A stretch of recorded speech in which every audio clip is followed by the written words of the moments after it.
So I'll start this out with a little context.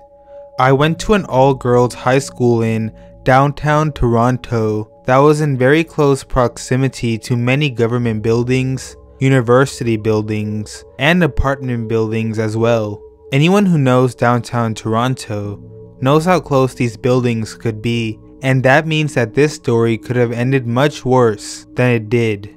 A little bit about me. At the time of this incident, I was in 11th grade, and though I wasn't a bad student, I didn't really make a priority of getting to school super early like some of my friends did.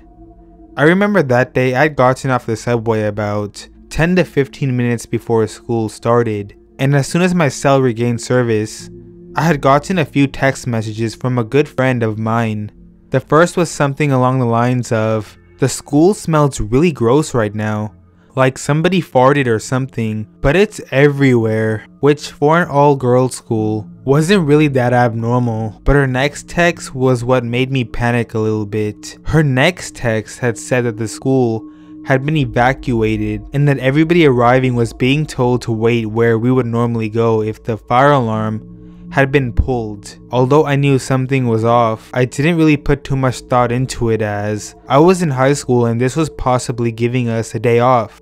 Sure enough, we wait around for a little bit outside. A lot of the older students have taken off already, and then we get the go ahead from the principal that there will be no school today, and we all head home. Later that night, as I'm sitting at home watching the news with my parents, I'm not really paying attention, and then I hear the name of my school. I immediately look up from my phone and I notice that both my parents are listening intently as well. Basically what happened was that early in the morning, the janitor had come into the school and cut the gas line. That would explain the fart-like smell my friend was talking about, and he was waiting for the beginning of classes to basically set the school up in flames. It's still unclear to all of us whether he had just intended to blow the school up or if he was trying to take down the buildings around us as well. So creepy arsonist janitor, let's not meet again. As a side note, in my search of news articles to verify this incident did occur, I came across a terrifying statement from the Toronto Gas Company saying that with the amount of gas in the school, something as simple as flicking on a light switch could have set the school and the neighborhood in flames.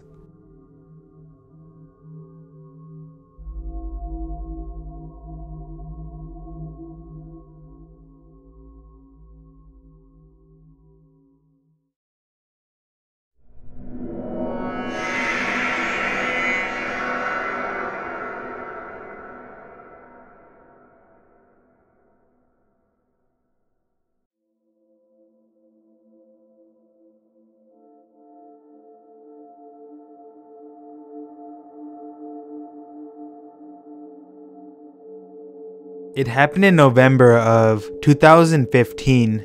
I'm a senior in high school and graduating soon. I remember feeling dreadful and not wanting to go to school because somehow I knew that something bad was going to happen. After arguing with myself in regards to going to school and texting my friends, I decided to go to my mom and tell her I won't be going to school since we will only watch movies and eat free food given by the teacher. I finally convinced her and I went to sleep. Two of my friends also told me that they're not going to school either. Then I received a text message from my dad and friends that came from the school. It says, "The school is on lockdown. All students and staff are to remain inside the class. The police are on their way. A student is allegedly threatening the staff with a weapon in hand." This is normal for me. The school lockdowns when there is trouble. It happened twice in 5 years. At first, my school was not as bad as it is right now. We had a student council and we look up to them. They regulate school rules and are always the ones to stop the fights or anything that will harm the students. That was in 2011 and 2012. When the seniors, who are all a part of the student council, graduated, everything went bad.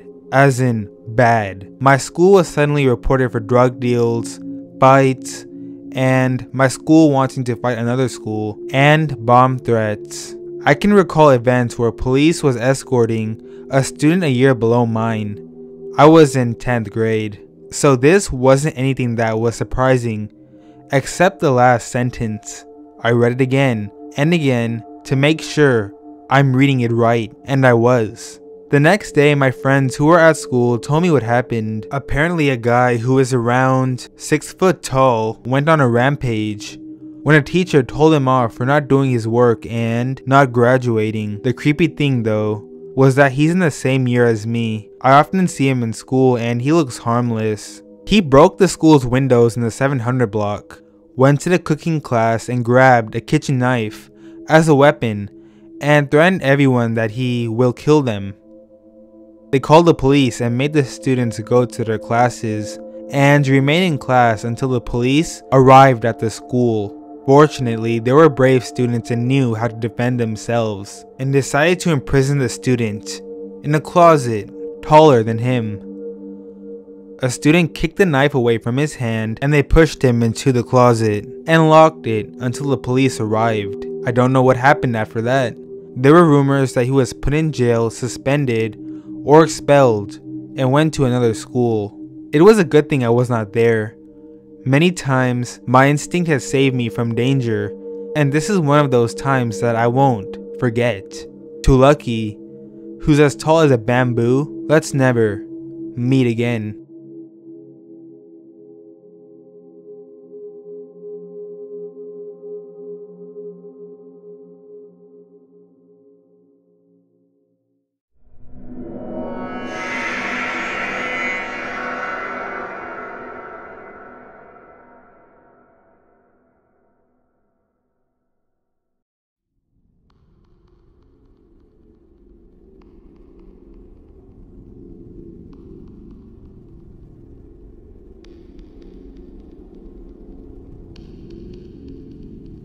This happened 2 years ago at my high school, which shall not be named, when I was a freshman. Yesterday in my chemistry class, the teacher was talking about it, and it gave me the chills. I go to a medium-sized school, about 400 students per class. However, we only have about 100 students enrolled in AP Physics every year, so we only have one teacher for the subject. The longtime physics teacher retired, so the school board hired what we call Mr. Sykes. Anyways, from the first day of school, everyone could tell he was, well, different. He would blow up over the smallest things, such as someone writing a formula wrong, and just go absolutely ballistic. The first week of school, he made over 5 students cry because of his outbursts. My chemistry teacher is science department leader, so she was very disturbed by these actions. One day, she was going to talk to him about this and see if he needs to make some changes or if the students need remediation. He was not in his room, but she found a pillow, a sleeping bag, and some of his clothes hanging in the teacher locker every room has. This seemed a little suspicious, but she did not overthink it and forgot about it. Fast forward to December. My teacher's son was in the marching band for school and she had to pick him up around 11 p.m. due to a game that was very far away. She noticed his car was still there.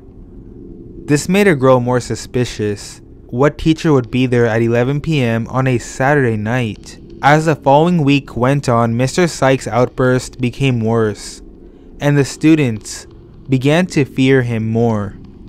The following Saturday, my teacher's kids were sick with a stomach bug, so she went to good old Walmart for some ginger ale, and on the way home, she decided to drive by the school to see if Mr. Sykes' car was still there. Sure enough, it was.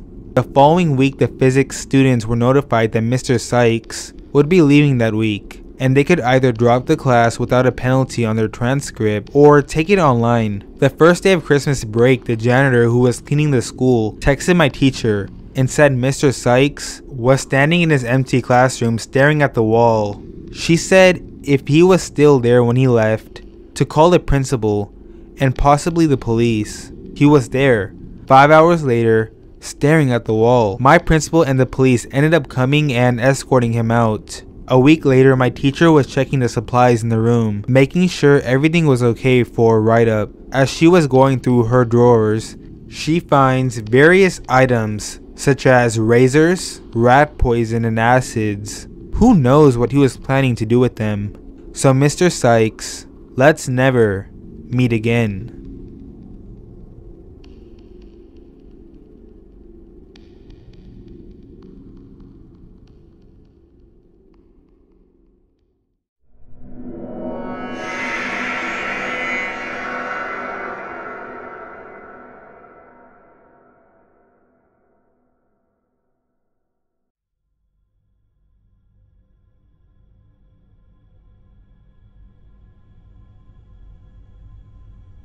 Quick prologue. In high school, I had a male best friend. It was a known fact that he was super into me, and people would give me shit all the time for leading him on. Never once did I try to become romantically involved with him. I just was not into him like that. So he starts intensely dating my best friend. They have a frighteningly abusive relationship for years. He physically harms her and I hate him. Then we all moved to the same city, just by chance, and she admits to me that she found a folder on his computer when they were dating. That was just pictures of me from Facebook, I guess. They were all just in a folder. Then, I randomly see him at a show in Brooklyn where he met my then boyfriend. He then starts contacting me. I had no idea he had my number still, but he would only text me at 4 a.m. saying incoherent nonsense about how thick my butt was, using more vulgar terminology, and how he used to wank to me in high school, and how I almost ruined his relationship with my BFF because of my body. Just all sorts of gross and crude remarks. Then when I asked him to stop, he said he needed help because he had a drug problem, and he was going to kill himself if I didn't talk to him. This went on for a while.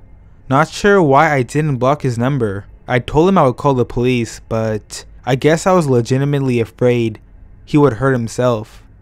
Fast forward 2 years later. It's starting again. This time I live on the other side of the country. I get the same text at 4 a.m. His time on the opposite coast. About my ass and how I defined his ideal woman. Gross, not flattering.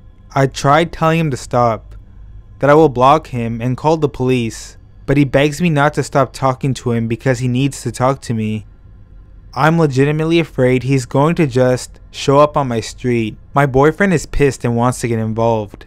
I'm almost to the point of letting my boyfriend text him just to make him stop. I blocked him on Facebook. Then I instantly get an Instagram request. Enough is enough.